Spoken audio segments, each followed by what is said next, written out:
اس کے سامنے یہ لکھنا ہے کہ یہ اشیاء آپ کو کون فراہم کرتا ہے۔ اس کے بعد فہرست میں درج اشیاء آپ کہاں سے خریدتے ہیں۔ اس کے بعد آپ کو مزید چند سوالات کے جوابات دینے ہیں۔ خرید و فروخت کے عمل کو آپ کیا کہیں گے؟ ہم تو آپ کو ابھی بتائیں گے، مگر کیا آپ جانتے ہیں کہ خرید و فروخت کا یہ جو عمل ہے اسے کیا کہتے ہیں؟ اشیاء فروخت کرنے والا دکاندار اشیاء کے بدلے ہم سے کیا لیتا ہے؟ اور آخر میں آپ نے یہ اشیاء جہاں سے خریدی ہیں اس جگہ یہ اشیاء کہاں سے آئیں اور ان کا بنیادی ذریعہ کیا ہے؟ سب سے پہلے آپ کو فہرست تیار کرنی ہے۔ روزمرہ استعمال کی جانے والی 5 گھریلو اشیاء پر مشتمل۔ بہت ساری گھریلو اشیاء جنہیں ہم استعمال کرتے ہیں، یہ اسکرین پر آپ دیکھ سکتے ہیں۔ باورچی خانے میں استعمال ہونے والی اشیاء، آپ اپنی مرضی سے، اپنی پسند سے 5 گھریلو اشیاء کی فہرست بنائیے۔ 5 گھریلو اشیاء منتخب کرنے کے بعد آپ کو یہ بتانا ہے کہ یہ اشیاء کون استعمال کرتا ہے، یہ اشیاء آپ کو کون فراہم کرتا ہے، فہرست میں درج اشیاء آپ کہاں سے خریدتے ہیں۔ ہم سبھی اپنی ضرورت کی اشیاء قریبی دکانوں، بازار یا مال سے خریدتے ہیں۔ ہمیں جب کسی شے کی ضرورت پڑتی ہے تو ہم قریبی دکانوں یا بازار سے اس ضرورت کی شے خریدتے ہیں۔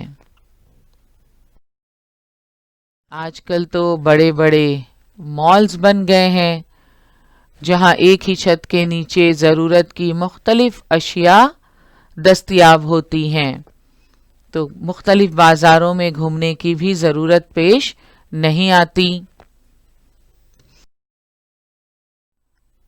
ہم دکاندار سے جب کوئی شے خریدتے ہیں تو ہمیں بدلے میں اس کی قیمت دینی ہوتی ہے۔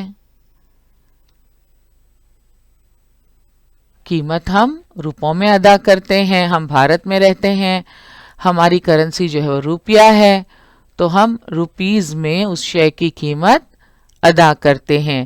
یعنی اشیاء فروخت کرنے والا دکاندار اشیاء کے بدلے ہم سے اس شے کی قیمت لیتا ہے، روپے لیتا ہے۔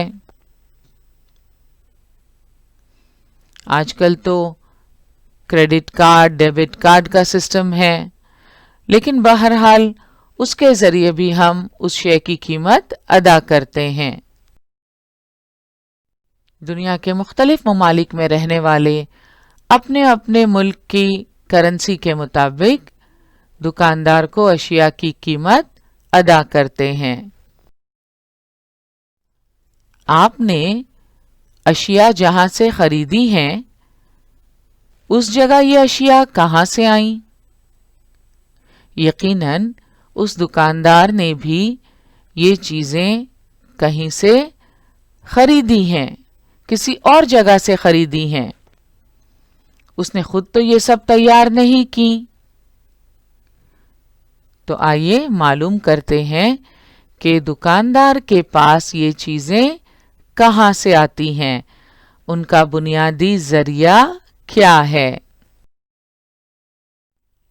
کیا آپ جانتے ہیں اکثر و بیشتر یہ تمام فروخت کنندگان خود یہ اشیاء تیار نہیں کرتے،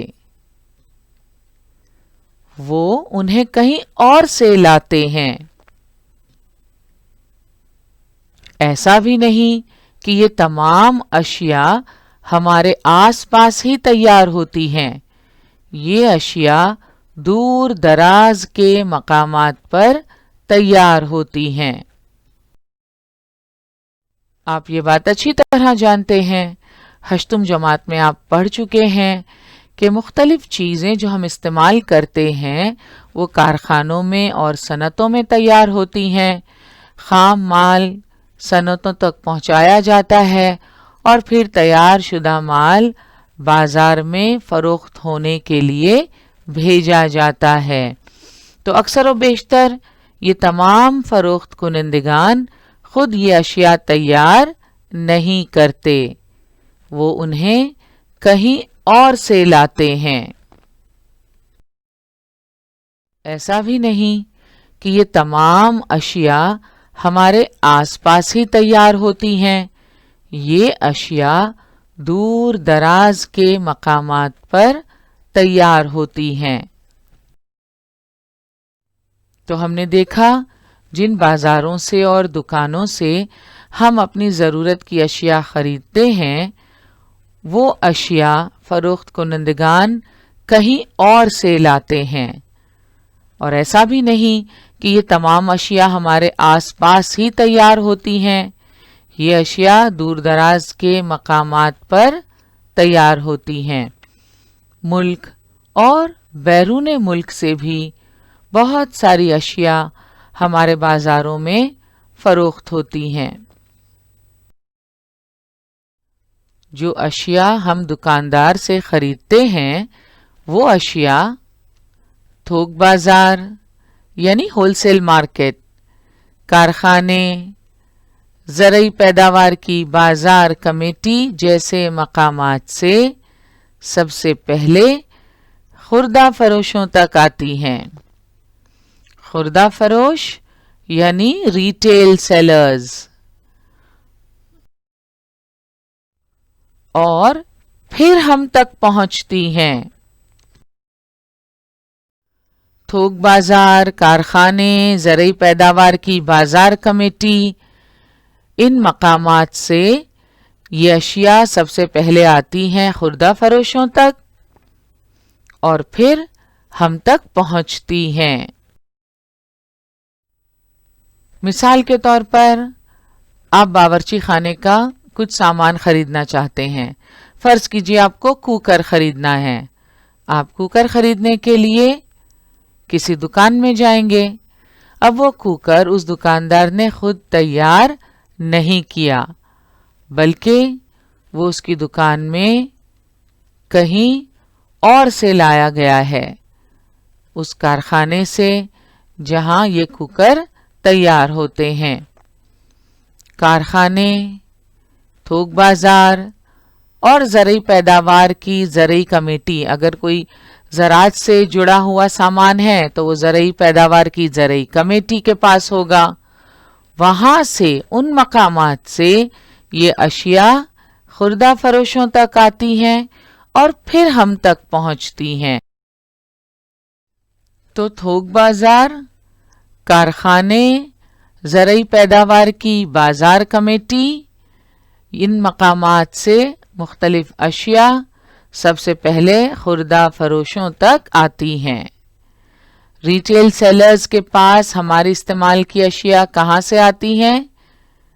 ہول سیل مارکیٹ، فیکٹریز اور ایگریکلچرل پروڈکٹس کی مارکیٹ کمیٹی سے. تھوک بازار آپ نے دیکھے ہیں کبھی؟ یہ ہے ہول سیل مارکیٹ جسے ہم تھوک بازار کہتے ہیں. یہ پھلوں کا ہول سیل مارکیٹ ہے اور ڈھیر سارے پھل یہاں رکھے ہوئے ہیں. عام طور پر جب ہم پھلوں کی دکان میں جاتے ہیں تو اتنے سارے پھل ہمیں نظر نہیں آتے، لیکن یہاں دیکھ رہے ہیں آپ پھلوں کا انبار لگا ہوا ہے.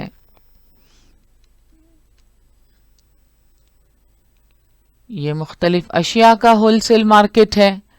ایک طرف ہمیں کپڑوں کے گٹھر بندھے ہوئے دکھائی دے رہے ہیں، دوسری طرف آپ دیکھ سکتے ہیں مختلف قسم کے زیورات ہیں، تیار کپڑے ہیں، جوتیاں رکھی ہوئی ہیں. تو یہ ہے تھوک بازار جہاں زیادہ تعداد میں چیزیں فروخت ہوتی ہیں اور ان مارکیٹس میں اشیاء کے دام بھی کم ہوتے ہیں. پھر آپ سوچیں گے کہ کیوں نہ ہم ہول سیل مارکیٹ سے ہی خریداری کریں.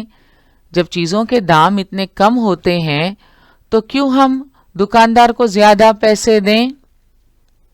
تو اگر آپ کسی ہول سیل مارکیٹ میں چیزیں خریدنے جائیں تو آپ دیکھیں گے کہ وہ آپ کو 1 یا 2 اس طرح وہ چیزیں فروخت نہیں کرتے، بلکہ ہول سیل مارکیٹ میں زیادہ تعداد میں اشیاء کی فروخت ہوتی ہے، اور دکاندار جو ہیں وہ یہ چیزیں زیادہ تعداد میں خریدتے ہیں. دکاندار کو خود استعمال نہیں کرنا بلکہ انہیں تو فروخت کرنا ہے، اس لیے وہ ہول سیل مارکیٹ سے زیادہ تعداد میں چیزیں خریدتے ہیں. اور پھر تھوک بازار سے چیزیں خریدنے کے بعد دکانوں میں وہ چیزیں فروخت ہوتی ہیں اور پھر ہم تک پہنچتی ہیں. تو تھوک بازار، کارخانے، زرعی پیداوار کی بازار کمیٹی جیسے مقامات سے یہ اشیاء پہلے خوردہ فروشوں تک آتی ہیں اور پھر ہم تک پہنچتی ہیں. ہمیں اپنی روزمرہ زندگی میں مختلف ضروریات درپیش ہوتی ہیں. ان ضروریات کی تکمیل کے لیے ہم مختلف اشیاء خریدتے ہیں یعنی طلب کرتے ہیں. پچھلے سیشنز میں ہم پڑھ چکے ہیں ہماری ضروریات لامحدود ہیں. روزمرہ زندگی میں مختلف ضروریات ہمیں درپیش ہوتی ہیں. ان ضروریات کی تکمیل کے لیے ہم مختلف اشیاء خریدتے ہیں یعنی طلب کرتے ہیں، ڈیمانڈ کرتے ہیں. لفظ طلب کے اردو میں معنی ہے مانگ، خواہش، وہ چیز جو مانگی جائے. مگر علم معاشیات میں طلب کرنا یعنی اپنی ضروریات کی تکمیل کے لیے مختلف اشیاء خریدنا. ضروریات کی تکمیل کے لیے ہم مختلف اشیاء خریدتے ہیں یعنی طلب کرتے ہیں، ڈیمانڈ کرتے ہیں. ان اشیاء کی طلب کی تکمیل کرنے کے لیے اشیاء تیار کی جاتی ہیں. تیار یا پیدا کنندہ ان اشیاء کو فراہم کرتا ہے یعنی انہیں تھوک بیپاریوں کو بیچتا ہے. اشیاء کی طلب کی تکمیل کے لیے اشیاء تیار کرنے والے پیدا کنندہ یا پروڈیوسر کہلاتے ہیں. یہ پروڈیوسر یا پیدا کنندہ اشیاء کو فراہم کرتے ہیں یعنی انہیں تھوک بیپاریوں کو بیچتے ہیں.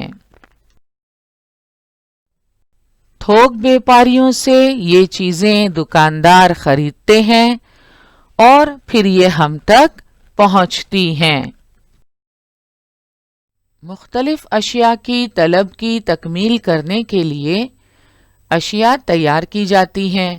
یہ اشیاء مختلف کارخانوں میں، صنعتوں میں تیار ہوتی ہیں. یہ کارخانے جن کی ملکیت ہوتے ہیں انہیں ہم تیار یا پیدا کنندہ یعنی پروڈیوسر کہتے ہیں. یہ پیدا کنندہ اشیاء کو فراہم کرتے ہیں یعنی انہیں تھوک بیپاریوں کو بیچتے ہیں. غذائی اجناس جن کی ہم طلب کرتے ہیں، جن میں اناج، دالیں، سبزیاں، ترکاریاں، فروٹس وغیرہ شامل ہیں، یہ تو کارخانوں میں تیار نہیں ہوتے، یہ کھیتوں میں اگتے ہیں. تو وہاں سے یہ چیزیں پہنچتی ہیں تھوک بازار میں اور پھر خوردہ فروشوں سے ہوتے ہوئے یہ ہم تک